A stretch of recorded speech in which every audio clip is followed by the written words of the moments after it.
Hi everyone, this is business coach Anthem Salgado representing Art of Hustle, ranked #1 in the category of marketing for Yelp San Francisco. And today we have a special topic that I often refer to as the marathon mindset.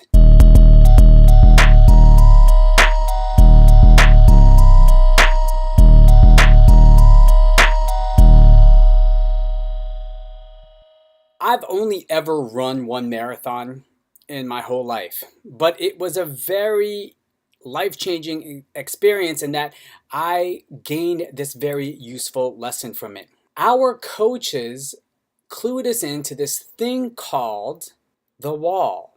You can be on a roll. You could be really hitting your stride, and for some reason, seemingly out of nowhere, you hit this thing called the wall, called such because it feels like one big giant obstacle. It looks rock solid, it looks insurmountable, it looks tall, it's heavy, it's daunting, it's a very intimidating thing. The wall is also something that makes a lot of people quit. The thing that runners know, and that even though we're not runners here and that's not what I'm coaching you to do, the thing that we should all understand in this particular analogy, in this particular parallel, is that we all have some version of a wall. Now, for runners, this often means heavier breathing, more labored breathing, maybe shorter breaths, maybe some kind of cramp in the guts or some kind of muscle cramp.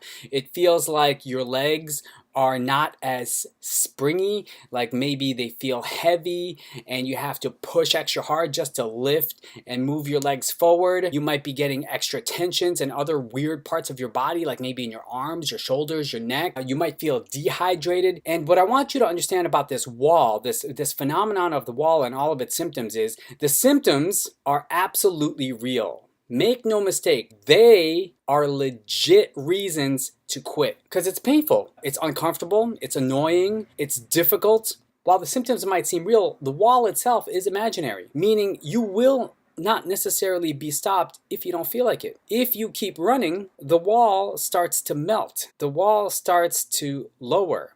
The wall starts to not be so solid, not be so invincible against your own sense of willpower and tenacity. This is why it's really important to recognize that this exists, because most people who aren't warned in advance that this wall exists will see the wall, will start to experience the very real symptoms of the wall, and then they very naturally quit because it's an easy way out. It's a direct route to relief, but it doesn't get you across the finish line. This is the thing that I'm trying to tell you. How does that relate to business development? You too will experience a wall. You'll jump into this and you'll start to make a lot of progress, and just as things are starting to cook, you'll also hit a wall. And now these might not necessarily be physical symptoms, though they might be. Some people get a cold, some people get a flu, some people get a migraine headache.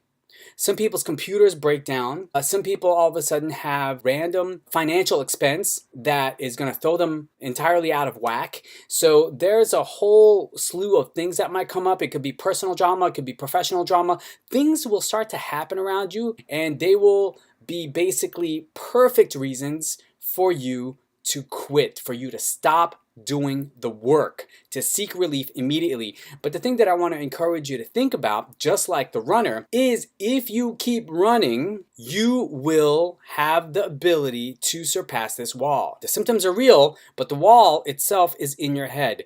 It will look like you can't beat it, but it is beatable, which is why so many runners talk about the wall, which is why running coaches talk about the wall in advance, because again, if you don't know it exists, you're more likely to think it's real, accept it for fact, accept it for reality, and then opt out of the game plan. What do you have to do? What do you have to do? You have to surround yourself by people who understand the wall. You have to surround yourself with people who have surpassed their own kind of personal, professional, or physical wall. Because these are the folks that can basically coach you and cheer you forward. If you try to surround yourself with people who don't understand the wall, don't know it exists, or who themselves have never tried to push past their own wall, then they'll basically encourage you to quit because that's all they know. They're not bad people, but that's all they know. So they'll say, hey, why are you pushing so hard? You should just quit. The rest of us quit. And you say, okay, good, I feel better. At least I'm not alone in my quitting.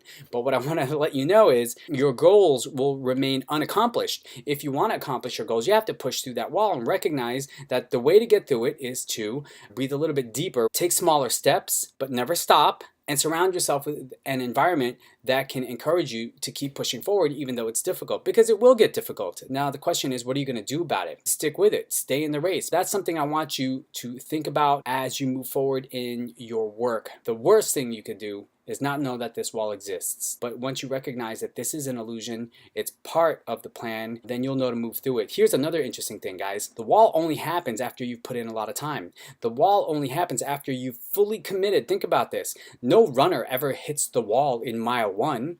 Don't get me wrong, mile 1 has its own challenges, like building up momentum, etc. But there's no wall in mile 1, right? The wall typically happens further out.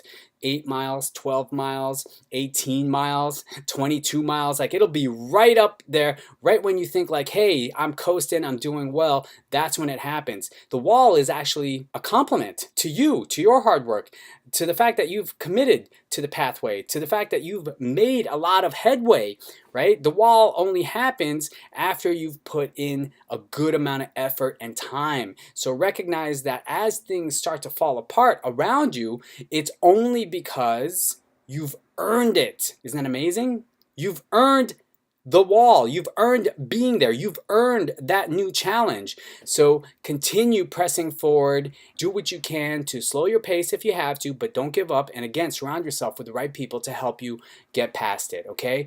That's my advice to you. I hope that makes a lot of sense. Naturally, if you are in business, if you identify as someone who is self-employed and you feel like you could benefit from a coach and or a community that can help you push through your own barriers, I'd love to hear from you. So please do get in touch. You could find more information at coachanthem.com. Meanwhile, I wish you well, take care of yourself, and let's be in touch.